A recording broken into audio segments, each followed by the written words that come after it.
Okay, so we're gonna do a simple walk cycle. Mine is very slow, just so you can see how it all works. You can, of course, make yours faster.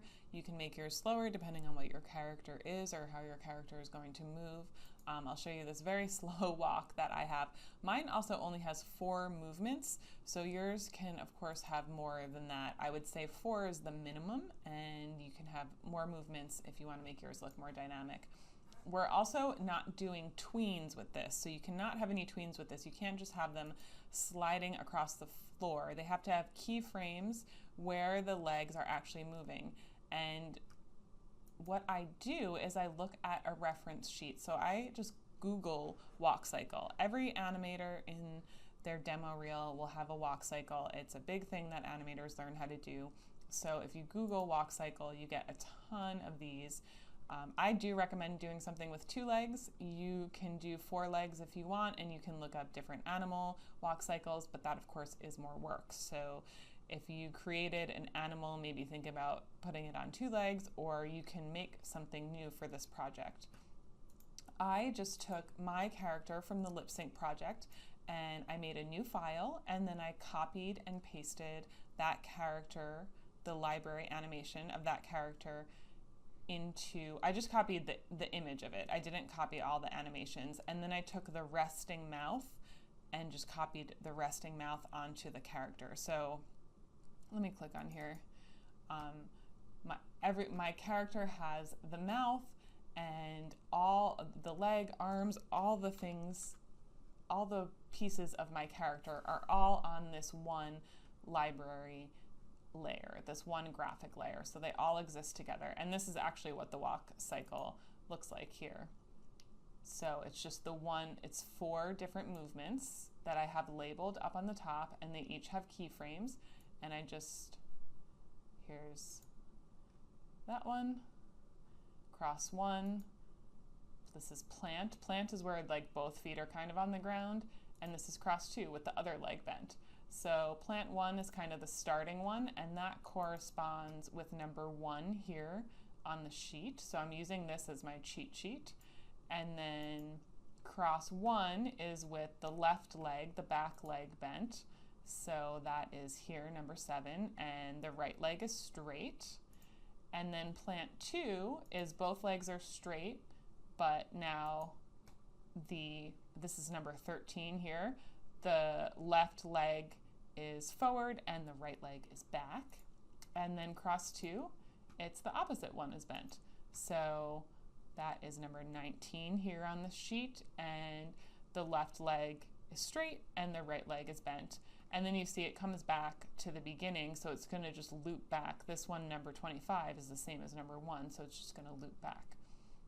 You can also see how the head goes up and down, and that's another way to add more realism, which we'll talk about at the end. You don't have to do that, but that bounce can really make it look more realistic. So this is basically it. We're just going to be adjusting the legs.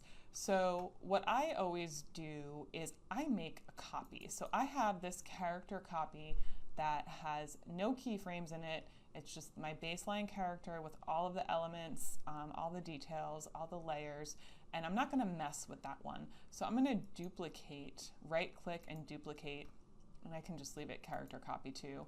So this is kind of my backup. Maybe I can rename it character backup. So I don't mess with that one. I just keep that as a backup in case something happens and I want to get back to it. I don't have to redraw everything, or we're going to use the transform envelope. So if it gets super distorted, you can always have that backup. Okay, so I'm working on my character copy 2. I'm double clicked, so I'm not in my scene, I'm in my character. And I'm going to create some labels. And we're just going to be moving the right and the left leg for now. You're also going to be doing the arm on your own. You're going to do it the same way as the leg. So I'm just going to show you the legs. I'm going to make a new layer here that will be my labels. And I'm going to do it every 10 frames. You can do yours obviously longer or shorter if you want it faster. That's up to you. I'm just going to do it 10 to keep it consistent and to keep it easy for this video. So I'm pressing F6. I'm coming to frame 1 And in my properties, I'm labeling that plant 1. And then I'm coming to frame 10, and that's going to be cross 1. And I don't see it yet because I have to come to 20 and press F6. And then I'm on 20, and that will be plant 2. And plant, remember, is the straight leg 1, and then cross is the bent leg. And now I'm on frame 30, I'm pressing F6, and that will be cross 2.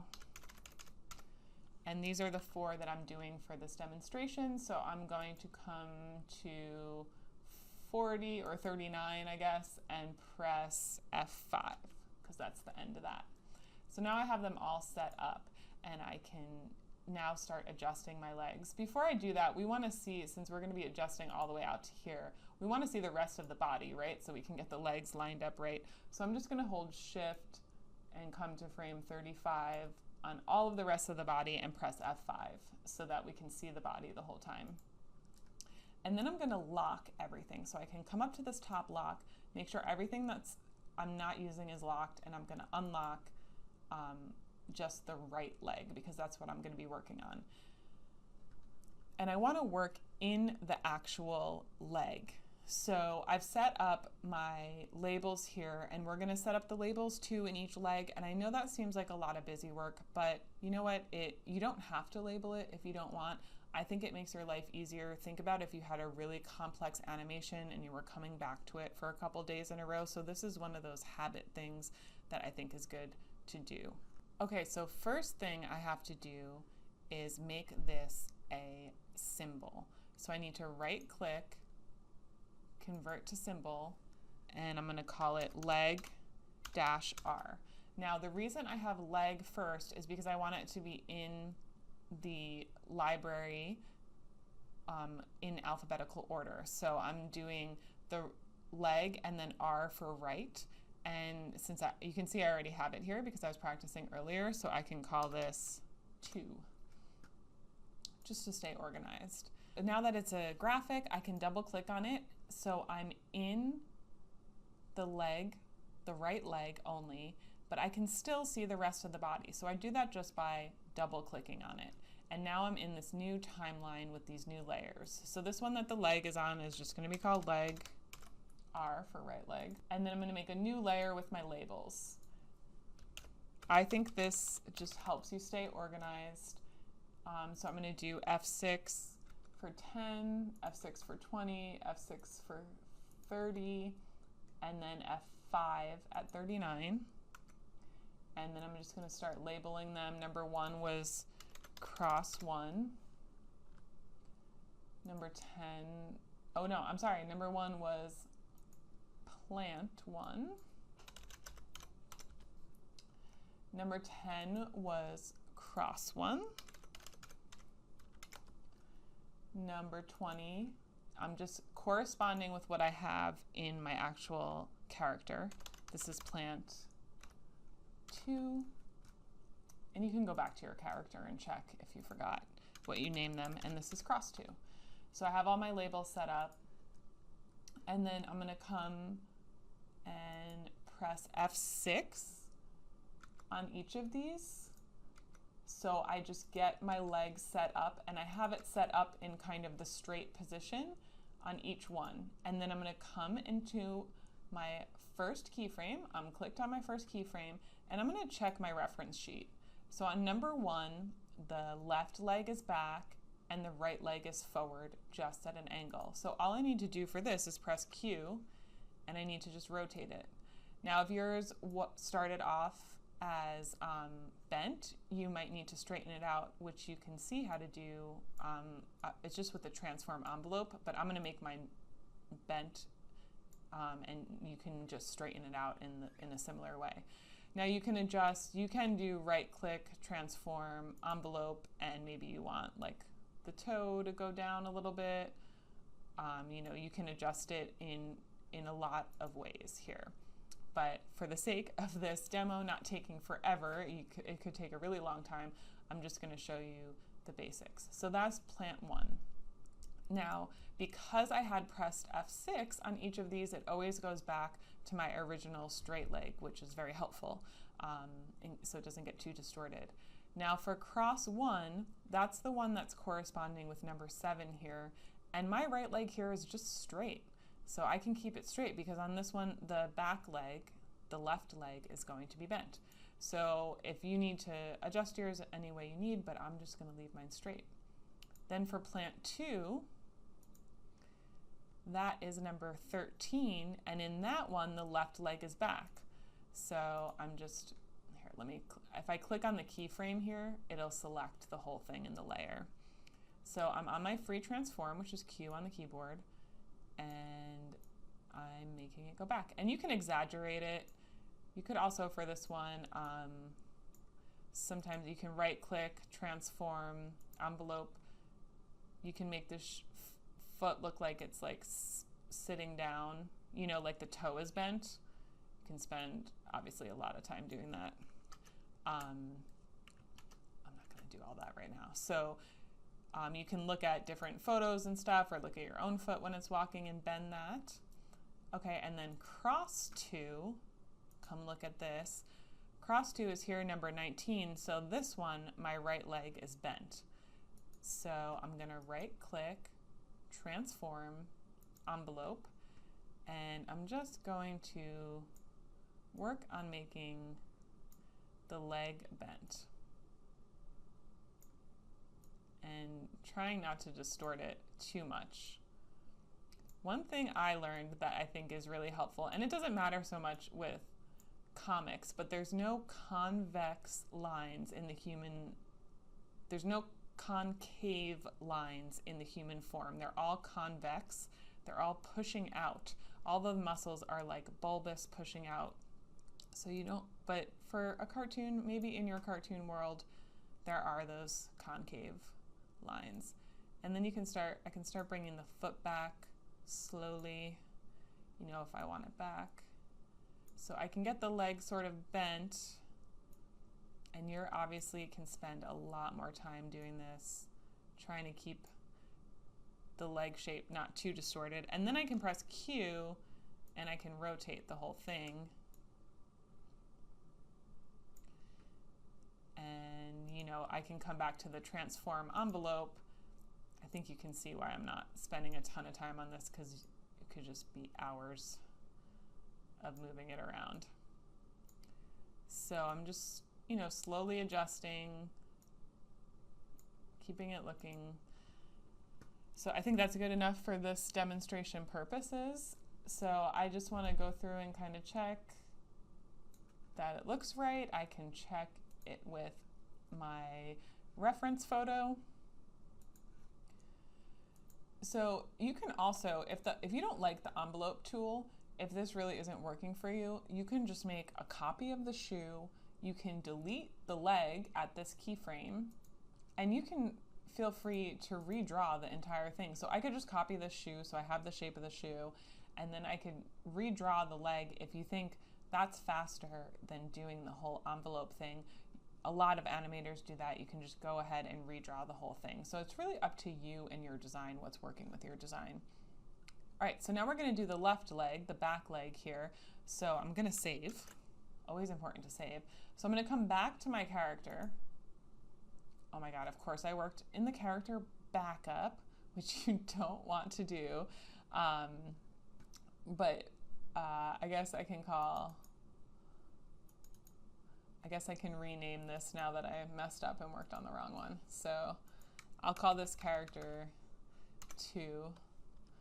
And then I'll double click on this. I'll rename this one to backup. So no big deal, just good to have a backup. I wish we could lock these so I couldn't mess with them. Okay, so I'm coming back into my character, and now I'm going to lock that right leg, unlock the left leg. If I click on frame 1 here, it'll select the whole thing.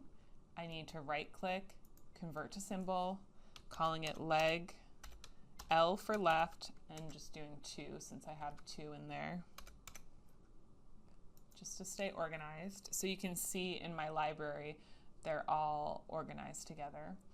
And then if I'm in my move tool, which is V, I can double click in here and I can get into that leg, into the new timeline in that leg with still being able to see the other elements.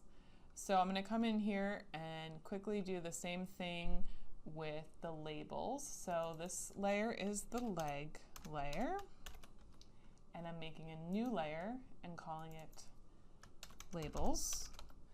And then I'm coming to 10, doing F6, 20, F6, 30, F6.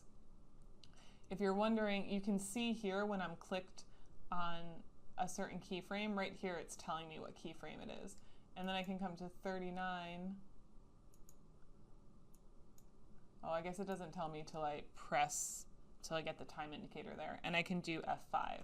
So yeah, when I'm clicked on it here, I can see that that's 30, I can see that's 20, I can see that's 10, and I can see this is 1. So I'll come back to 1, and on 1 it was plant 1.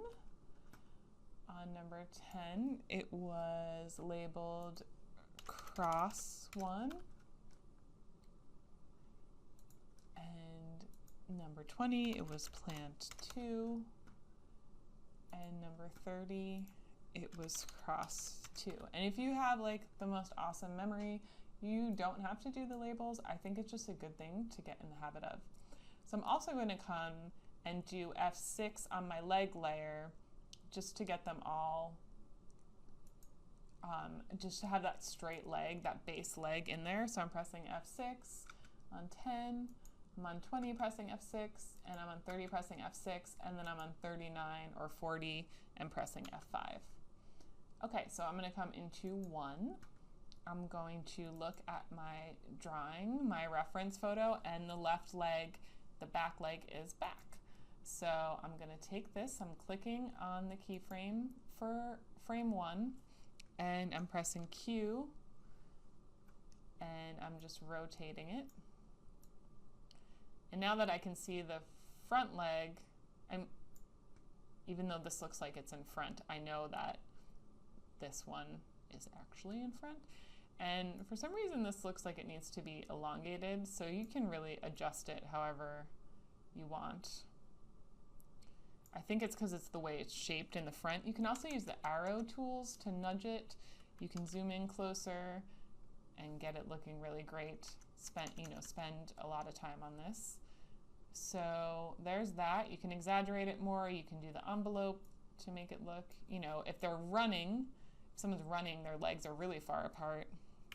But I think for mine's going on a slow stroll. Okay, so that's plant 1. Then cross 1, I believe that's number 7. So the left leg is bent. The back leg is bent, and this is the back leg. So I'm clicking on here.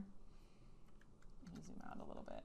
I'm going right click, transform, envelope, and this one now needs to be bent.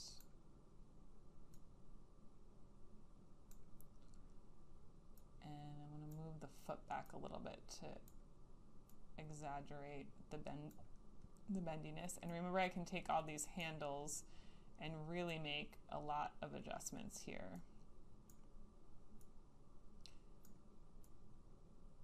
And I can pull this handle out to kind of reshape the leg. So obviously you'll spend more time. Then I'm going to press Q and I'm going to rotate it. Get it looking right. Okay, so that's cross 1, and now plant 2. I think this was the one, this was number 13, so the left leg is forward. The back leg is forward. So I'm taking this, clicking on the keyframe, and I'm just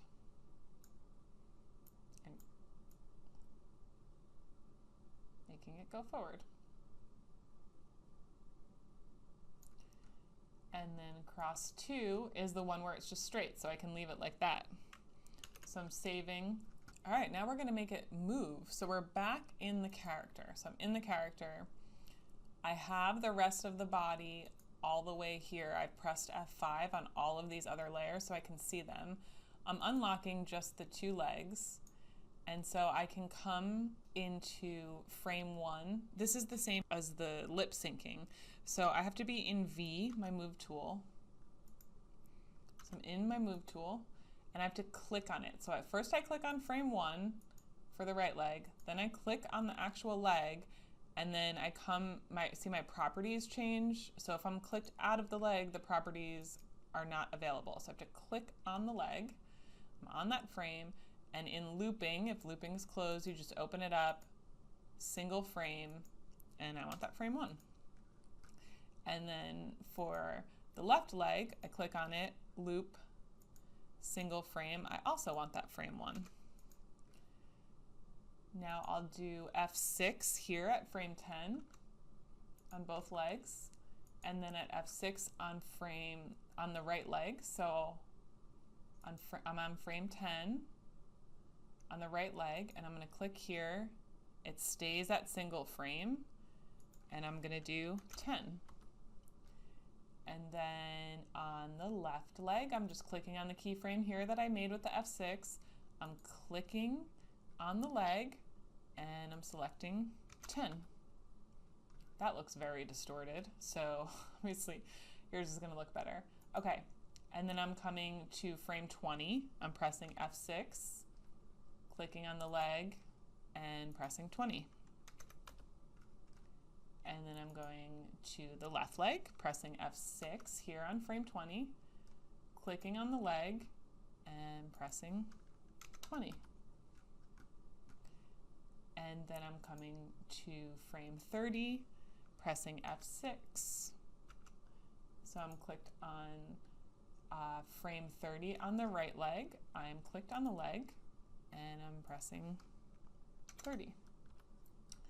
Same thing here, F6, click on the leg, press 30. And then I'm just coming to the end on both 39, and I'm pressing F5 and F5. And so this is going to loop around and around. You can test it. Okay. Mine's not the greatest. The first one I did that I tested looked a lot better. But I think you guys can get the idea of how to build this. So save. Now's a good time to save. It's really slow. You can make yours faster. You know, you can make these only 5 or 6 frames if you want to make it faster. You're going to do the same thing with the arms. Moving the arms probably just go back and forth, corresponding with the leg movements.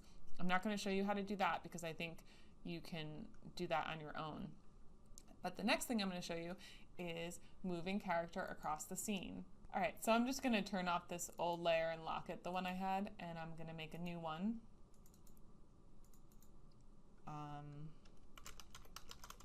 For character 2, and I'm going to take the one that I just created. Yours might already be in there, and I'm going to drag it on here. Actually, maybe I'll use the one that looks better. Why don't I do that? So here's my character that I created earlier that actually looks better. I can press Q and hold Shift to bring it down.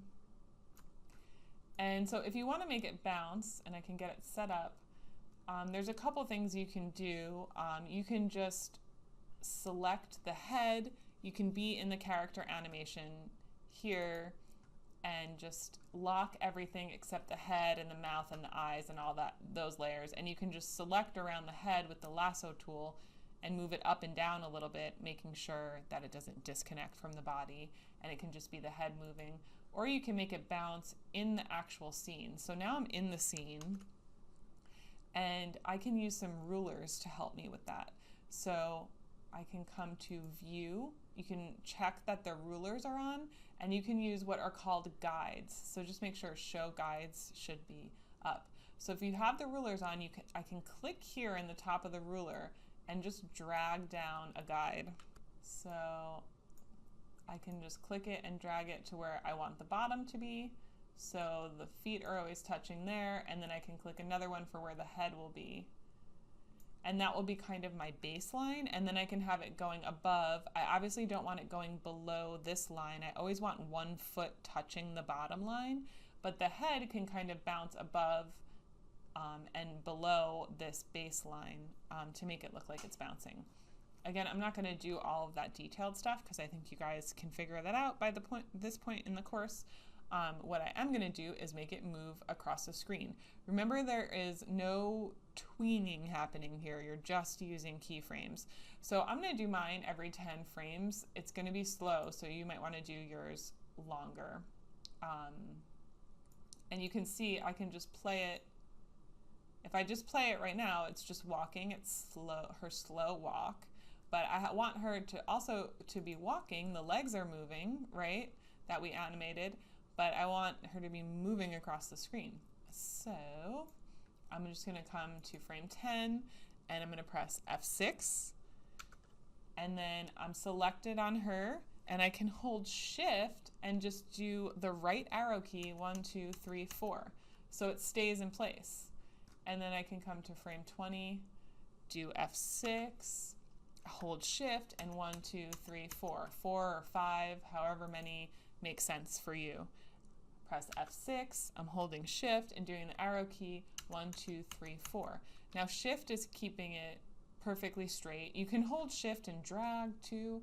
It's really up to you how you want yours to move. I think holding shift and using the arrow keys is just a faster way to do it, and it's keeping it all in a straight line.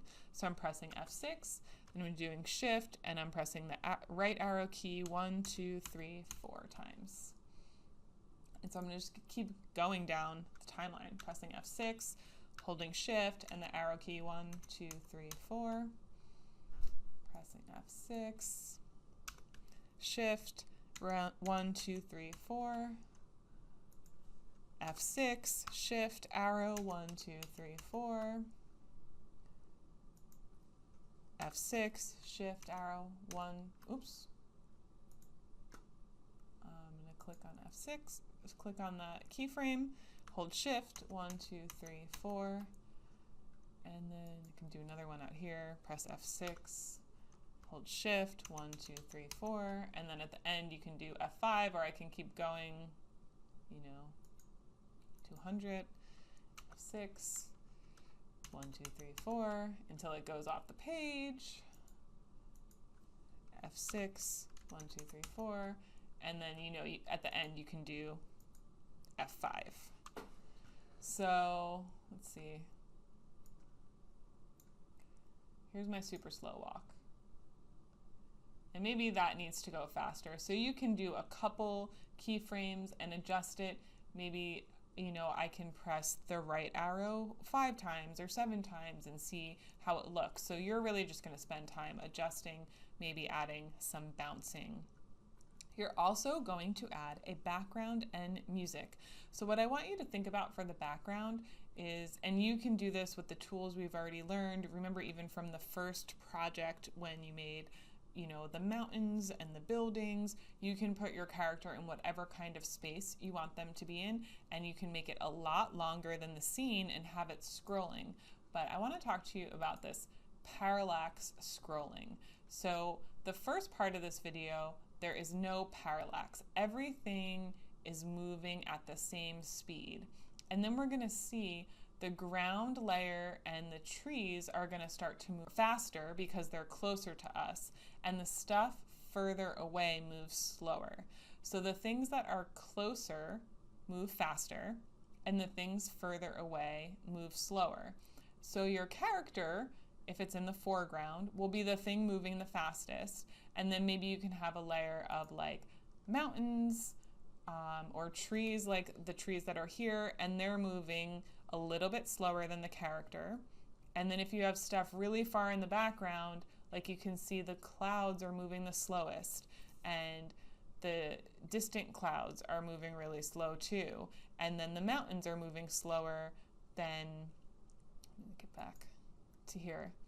The mountains are moving slower than the trees, and the ground's moving the fastest. So I'll post this video too, because I think it's really a good explanation of how to create this parallax effect that makes stuff look super realistic. So you can see it doesn't look so great when everything is the same speed, but it gives it a lot more depth and dimension when things further away are slower. So think about where your character lives and where where they're existing in this, in what kind of space they're existing in, and maybe give it a couple layers. Like your character can be in the foreground, moving the fastest, and then maybe there's a middle ground that's moving a little slower, and something in the background that's moving really slow. And you can have that stuff animated too, but the important thing in here is the walk cycle. All right, have fun.